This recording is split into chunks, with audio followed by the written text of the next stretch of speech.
Welcome to the Animal Agenda. I'm Tom Kiesche, and this week, well, I'm way outside my comfort zone. And honestly, I'm a little excited by it because I personally have no idea where this is going to go. Our guest is Jennifer Ankele. And, well, as listed on a website I discovered, Jennifer is a medium, a pet spirit artist, an animal communicator, does animal energy healing, Reiki, and other healing modalities, and a grief specialist. Hello, Jennifer. Hello. So, Thank you for having me. sure. Audience, why is this outside my comfort zone, you might ask? Well, I'm not really a believer. I'm more of a skeptic, and I'm more of an agnostic atheist than anything else. Though I didn't ask Jennifer here to be adversarial, I really am just curious of her experience and opinions, and I truly look forward to hearing a perspective that's probably way outside my own. Let me also disclose that I'm speaking and asking questions as an individual in my own individual capacity. And why Jennifer? Well, a friend of mine who's very involved with dog rescue gave me Jennifer's name as someone who might be interesting as a guest, and I pretty much guarantee she will be. And that's how we connected. So I probably should start with the basics because I'm kind of starting near zero, but I'm not gonna. So before we jump in, Jennifer, is there anything we need to clear up in that intro? My last name is pronounced Ankele. Well, there you go. I'm glad. Ankele. You had it close. I'm sorry, Ankele. I apologize. So everyone who's listening, just so you know, we've never spoken in person. This is our first Zoom and time meeting in person. So I apologize, Jennifer Ankele. Okay, I'm going into the deep end. If I could talk to the animals, the dead animals, just imagine it. Okay, so reincarnation, one and done, rebirth, sky palaces, dancing on clouds, 72 virgins, religion, karma, surrounded by ancestors, heaven, hell, shadow realms, ghosts, hundreds of other beliefs, including my own personal favorite, and no, not the virgins. That sounds like a lot of drama to me. No, my personal favorite is the one where people believe that all the animals that you ever loved come running to greet you. So, because we're going to talk a little bit about death and the medium and other side and communication, what do you believe in, or what do you feel it's important for your clients to know before they start with you? Okay, so I think it's important that they have an open mind, just to experience whatever they experience. And with an open mind, then you're more likely to witness things that may seem unusual. That's what I believe. I obviously believe in the other side, and I've never not. As a little girl, I've been seeing spirit my whole life. So it's really hard for me to try to prove it besides with the evidence that I provide. So as a conversation, I can tell you what I've experienced, but I'm not going to try to prove to someone I'm right and they're wrong. What I will do is show them my work and let them decide for themselves. I like it. I like it. What do you think about all the animals running to greet you? Because that's my favorite thought. They do. They do? Well, that's cool. It's good enough for me. I don't believe in much, but that I'd like to believe in because I'll be mobbed. All right. Maybe now some quick answers to the basics that I'm sure you've written or answered somewhere. And then if any time you want like a loaded question or an advanced question or a skeptic question, just let me know and I'll throw one of those at you. Deal? Okay. All right. If it gets too easy for you, let's put it that way. So the basics: what, why, who, when, how, and how long. And I'll follow up on whatever you miss. Okay. So what, psychic medium, animals, humans, loving the animals. Why I chose to focus more on animals is because I lost my own soul dog 5.5 years ago, and it was devastating for me. And I thought I really need to know she's there. And so I started connecting to her on a very deep level. And I thought, I want other people to know for sure that their beloved pet is with them often and is still alive, just not in their physical body. So that's what really pushed me to focus on animals versus I was mostly doing humans. And I might say, well, previously I might have said, oh, I see an orange cat around you, and that's it. Now I'm going to go into detail about that orange cat, boy, girl, memories that they have, what they like to eat. I mean, I'm going very deep because I feel people need that to know that their beloved is still with them. So I'll make an admission right now that we're already over my head. So let's talk about medium. What is a medium? Okay, thank you for asking. So a medium is someone who can speak to the discarnate, somebody not in their physical body. So whether it's a human or an animal, it's the same soul or spirit or essence or consciousness that is in the physical body. It's just once they leave their physical body, that's when a medium can speak to them at that point. And how long have you been doing it overall? You said you started with people and then moved to pretty much exclusively pets or animals. So how long have you been doing it? And when did you first decide it or discover that you have this ability? And what is this ability? So at the age of 2 or 3, I had people coming into my room talking to me. And I used to think they were people.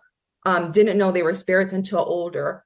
I know by the age of 11, I knew I was a medium, and I was having seance slumber parties, and I had tarot cards. And so I don't know exactly what age did I realize, okay, they're not, because I would see them so clear that I thought they were actual people in physical bodies. You saw dead people? Mm-hmm. So I see dead people. Yeah. So my whole life. And it was scary at that age, of course. So 12, I knew it. I embraced it. It was cool. Nothing I thought of doing professionally. Went to school, decided I want to be an end of life social worker, feeling very comfortable working with people who were dying because I knew that they were here. It's not the end. So I worked in the ICU, hospice, palliative care, and now I do grief and trauma therapy. But I've always chosen that field because I know that they're still going to go on and on. So it's not as sad as it would be for me as if it was the end of their life. So when I decided, so I was doing it for my friends, doing it for my family all the time. And suddenly about 9 years ago, the light bulb was like, why don't you do this professionally? So I trained, I went to the UK and there's professional mediums there. And I went to the East Coast and I studied under the best mediums of the world.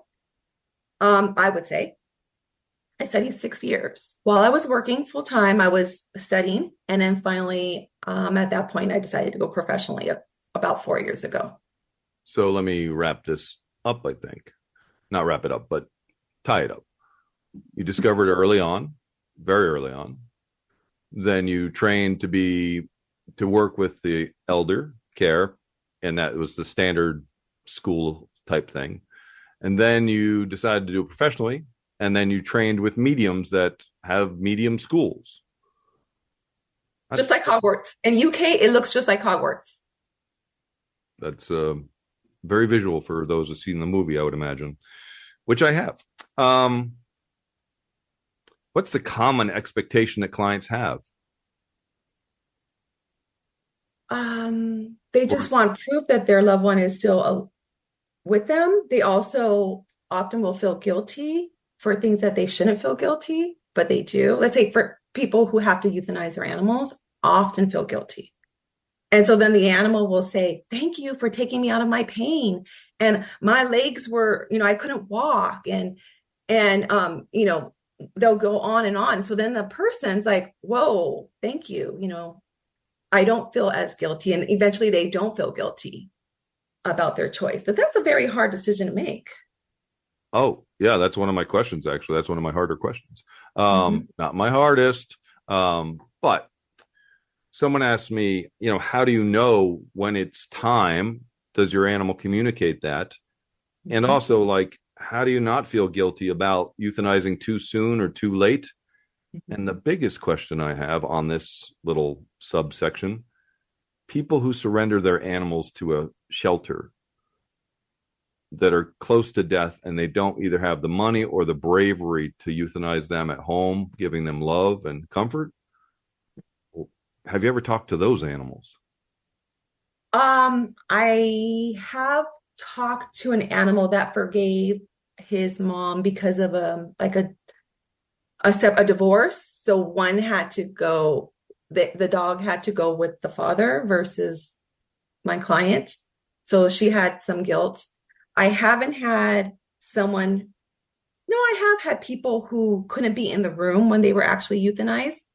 They didn't tell me the details of that. But the animal has told me that they felt like their loved one was there.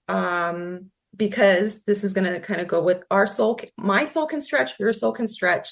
So if we really want to be somewhere on a soul level, we are there. And so the animal who is crossing over has the ability to still feel that intense love and actually see their beloved. I usually know the difference if they were there physically or just on a soul level, by the way the animal describes it to me. As far as surrendering, I don't think I've ever. I did a drawing, which I haven't posted yet, of a dog that was rehomed. And the dog said it was okay. The dog understood that the man, for financial reasons, could not afford him. And the dog was okay with that. That's the closest I've had for that kind of situation. Great. This is the Animal Agenda on KPFK. I'm Tom Kiesche, and we're chatting with Jennifer Ankele, medium, spirit artist, animal communicator, energy healer, and grief specialist. And she is blowing my mind, man. So I work at shelters or volunteer at shelters, and I often wonder if I could talk to animals, truly talk to them. I'd ask them like what their name is, where they came from, what kind of life did they have. But the question I really want to know is, everyone always asks what kind of pet they want. I would ask the animal, what kind of home do you want? Do you have that ability? I definitely can ask them that. The way the animals think, though, can I take a step back and tell you something before I answer that? I hope you do. Okay. So animals, in my belief system, are higher evolved souls, higher than the humans. So they come to the earthly plane to help us and to show proof of unconditional love and to help us. We're struggling to learn lessons here. So they often will come to the earthly plane to, for instance, help someone who lacks patience. So then that dog will act up constantly, hoping that eventually that person will learn patience. If that person doesn't learn patience, that's okay. The animal at least tried and will be okay with that because it's such an evolved soul. But it will come here to the earthly plane with that role. I'm going to test that person who I love to help their soul learn a lesson to be more patient. And that's just an example. My brain's clicking off right now because I did have a question for you, because I watched some of your videos for a little background, and so I had some questions. I had a lot of questions, and I'm going to ask you a question, and I think I already know how you're going to answer it. Do you believe that animals are here to show us or help us, or do you believe that animals are here as well, and through the animals we can possibly learn, love, and experience elements of life? I would say both because they're absolutely growing as a soul as well. They're more evolved than we are, but it doesn't mean that they don't have more soul growth to experience. And so before we are born, I think we all choose what lessons we want to learn here on the earthly plane. And we have soul families. And so our animals are part of our soul family. And I believe in reincarnation. And so we're going to live together forever, different lives. And so they choose to help me learn this something. And then maybe in the next life, help me learn something else. And then their soul is learning something as well. So that tells me you believe in reincarnations? Yes. Okay. Multiple lives? Yes. Are people always people? I think before we could have been like rocks and stuff, but we're never animals because they're so evolved. An animal would not take a step back to be a human. If there's one thing we're going to agree with right there, it's going to be definitely that one, because animals are amazing. But I do have to ask or push back a little bit on this. Okay. So do you believe that chickens and cows and horses and the bird outside are there to somehow show us something, or are they just here and we just happen to be sharing the earth with them? Chickens and cows and All of Hey. those animals, they Yeah, have the yeah. same level of consciousness and intelligence as a dog or a cat.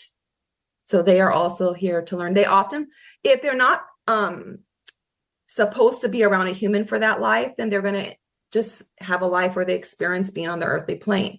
The ones who are sanctioned or decide that they're going to live here on the earthly plane and help a human, then they're going to have more of that experience. Does that make sense? I think they take roles beforehand. So when you ask me, does that make sense? I honestly have to say, I heard everything you said, and I understand the words that you said, but does it make sense to me? Not particularly. Just because this is, when I said we're jumping in the deep end, I thought you were jumping in the deep end. I didn't realize that I myself was going to be jumping in the deep end, and now I feel like I'm fledgling.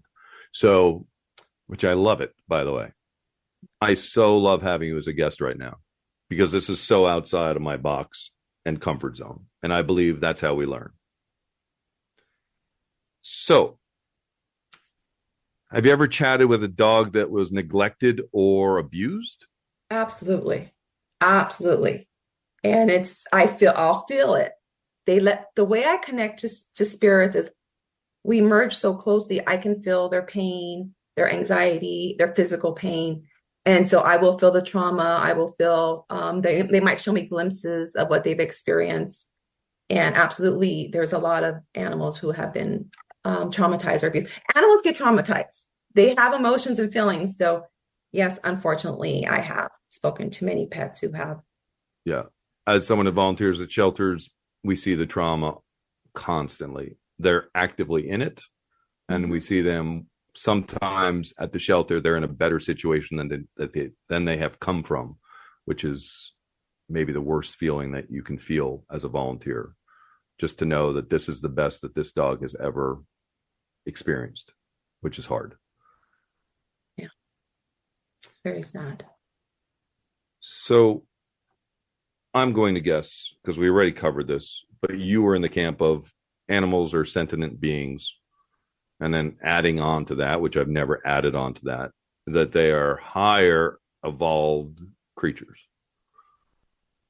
Absolutely. So have you ever talked to an animal like there's billions of dead animals, right? Spirits. Mm-hmm. Again, I don't know if they recycle for you or they're just, again, they're one and done or whatever. How do you differentiate those, the cacophony of voices, I would imagine? Well, I learned to shut this off. So as a child, I couldn't shut it on and off, but as an adult, I learned to shut it on and off. And so for the most part, I'm no longer bombarded at night by visitors. When I meditate, they come, or when I work, they come. And at that point, then I'm paying attention. Oftentimes when I meditate, I will be surrounded by animals or humans, but they don't all talk usually at the same time. Luckily that doesn't happen. I haven't had that happen. We're just two humans talking through microphones, and I've already talked at the same time as you. That's amazing that a billion animals don't talk at the same time. I think what happens is I can't comprehend it. Gotcha. I think that my little brain, here's an example why I think that. When I do readings for groups of people, I will have, I open up my door and there's all these animals standing there. What? It's like a farm. And it's not just in my mind, I see all these animals, and it's not just dogs and cats. I see sheep and horse. I do these all live on Instagram. So I see chickens and all this stuff. And I'll say, okay, who? And I tell them one at a time, because at that point they all try to come at once. And I'm like, chicken, cat. So I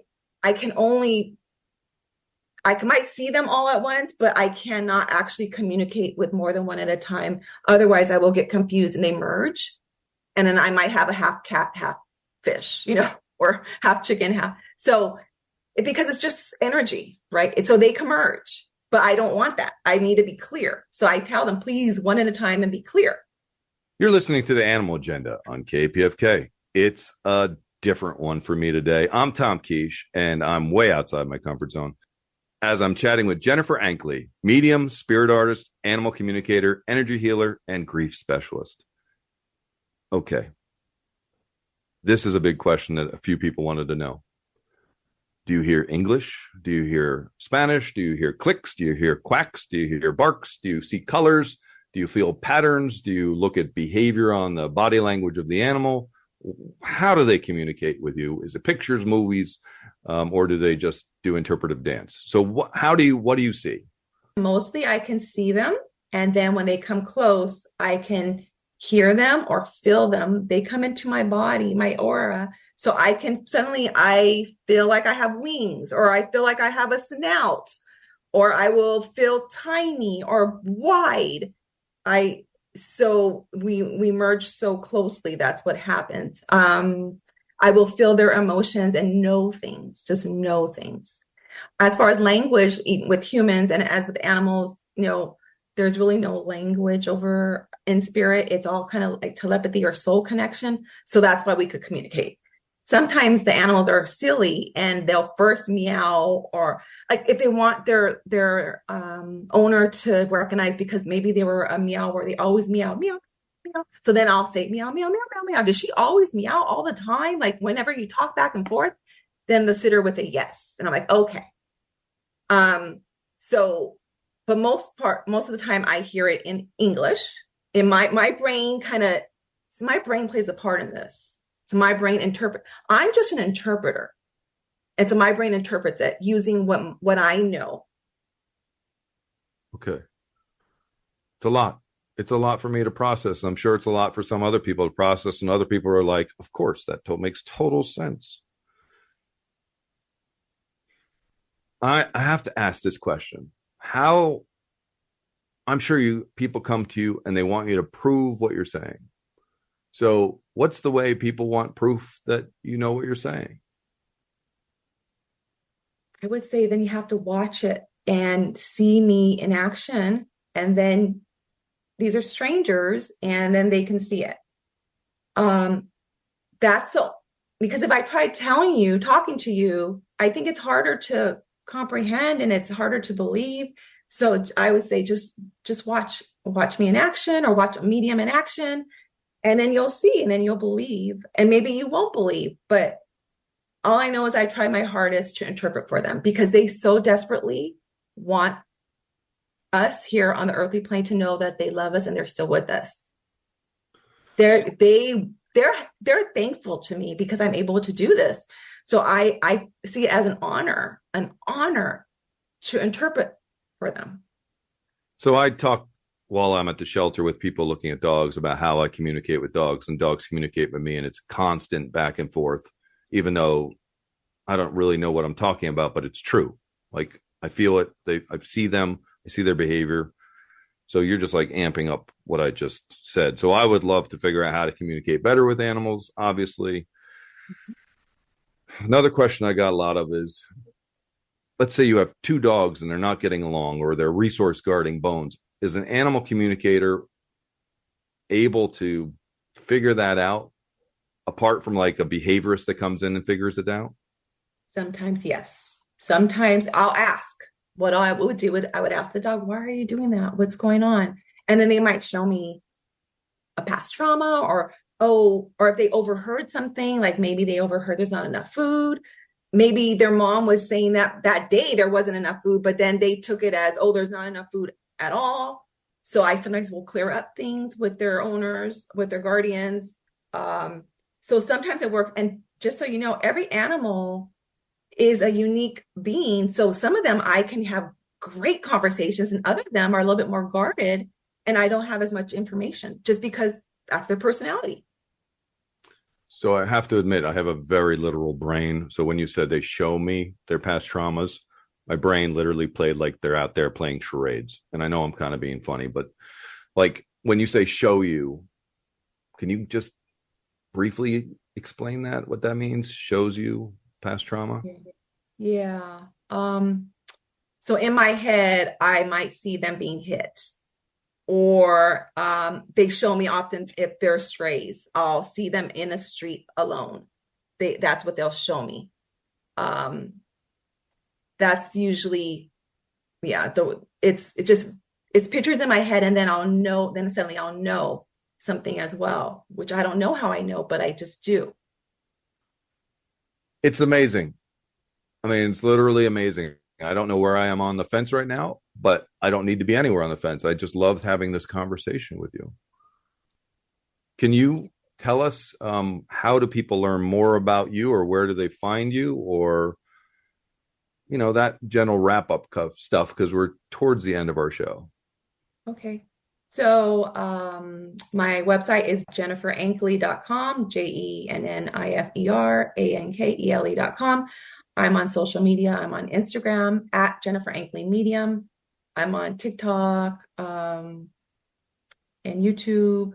So on Instagram, I do lives once a month for free. I was doing them more often, but about once a month, I'll just say, okay, whoever's here, I'm going to connect. And then I connect people to their beloved pets. And so someone can watch that. And if after it's recorded, I post it. And so. This has been an amazing interview for me for so many reasons, quite honestly. And I loved having this experience, and to even have the possibility that everything you said is true. That's amazing to me. Like, it's awesome. It's awesome. So I want to thank you for coming on the show. Thank you for having me. This is Tom Kiesche, and you've been listening to The Animal Agenda right here on KPFK 90.7 FM in Los Angeles, or streaming online every Wednesday at 2:30 p.m. Our guest this week has been Jennifer Ankele, medium, spirit artist, animal communicator, energy healer, and grief specialist. Special thanks to producer Marlena Bond and Melody King. If you have questions, suggestions, or want to know more, write comments at kpfk.org or the Animal Agenda Facebook page. You can find out more about me through my link tree.